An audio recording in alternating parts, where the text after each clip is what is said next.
پیش کرنی ہے. مولا نے فرمایا الا ترون ان الحق لا یؤمر به وان الباطل لا یدنا عنه. کیا تم نہیں دیکھ رہے ہو کہ حق پہ عمل نہیں ہو رہا ہے اور باطل سے لوگ پیچھا نہیں چھوڑا رہے ہیں، یعنی باطل کا ساتھ لوگ چھوڑ نہیں رہے ہیں. لہذا اسی وجہ سے ہم نے قیام کیا ہے تاکہ لوگوں کو حق کی طرف بلایا جائے اور باطل کی طرف جانے سے روکا جائے.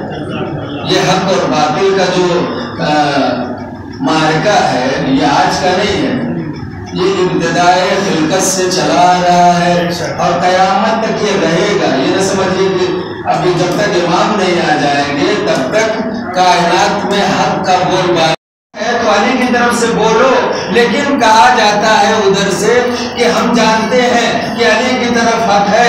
علی کے مقابلے میں جو آگے والا آیا تھا وہ حق پہ نہیں تھا. میں بڑے احتیاط سے جملے استعمال کر رہا ہوں. وہ حق پہ نہیں تھا، میں باطل نہیں کہہ رہا ہوں، حق پہ نہیں تھا. توجہ کریں میرے جملے کو، وہ حق پہ نہیں تھا.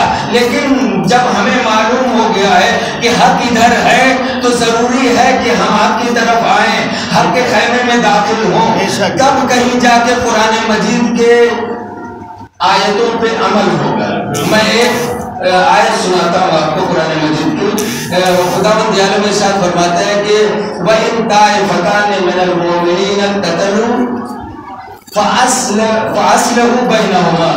اگر مومنین کا دو گروہ، مومن منافق مومن کافر، یہ تو الگ بات ہے. پروردگار عالم کہہ رہا ہے اگر مومنین میں دو گروہ ہو جائیں اور دونوں آپس میں لڑ پڑیں، دونوں آپس میں اختلاف کر لیں تو تمہاری کیا ذمہ داری ہے؟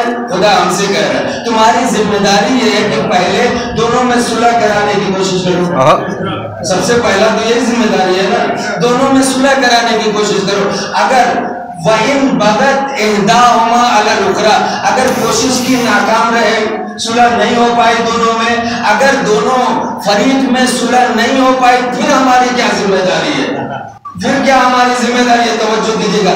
پھر ہماری ذمہ داری قرآن مجید ہماری ذمہ داری کو معین کر رہا ہے اور قرآن مجید کہتا ہے کہ وَإِن بَغَتْ إِحْدَاهُمَا عَلَى الْأُخْرَى، اگر ان میں سے ایک دوسرے کے خلاف بغاوت کر دے، دوسرے کے خلاف بغاوت کر دے، دوسرے پہ حملہ کر لے، دوسرے کو مارنے کے درپے ہو جائے، دوسرے کے خلاف جنگ چھیڑ دے بغاوت کر کے، یعنی ناحق ہو کے دوسرے کے خلاف جنگ کی تیاری کر لے یا جنگ کرنے پہ آمادہ ہو جائے، تب کیا ہے تمہاری ذمہ داری؟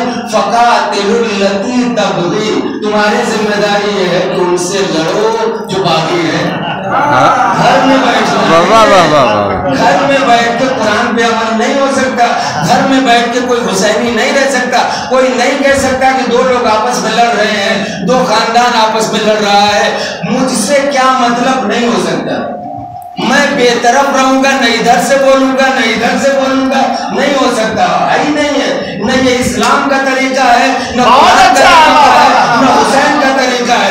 اگر حسینی ہو تو ایک طرف ہونا پڑے گا. حق کو تلاش کرو، پھر حق کے خیمے میں آؤ. صرف حق کو پہچان کے، خدا نخواستہ تمام کر دیا میں نے، کربلا تک لے آ کے آپ کو تمام کر دوں گا زحمت کو. کیا ہوا؟ خدا نخواستہ اگر دو گروہ ہو گئے، خدا ان گروہ بندیوں سے ہمیں بچائے رکھے. اگر دو گروہ ہو گئے اور ہمیں خبر ہو گئی ہم ایک گروہ میں ہیں اور ہمیں پتا چل گیا کہ ہم جدھر ہیں باطل ہے، ہم جدھر ہیں وہ کیا ہے؟ وہ باطل ہے، وہ حق پہ نہیں ہے. ادھر والے جو ہمارے سامنے والے ہیں وہ حق پہ ہیں، تو کیا ذمہ داری ہے ہماری؟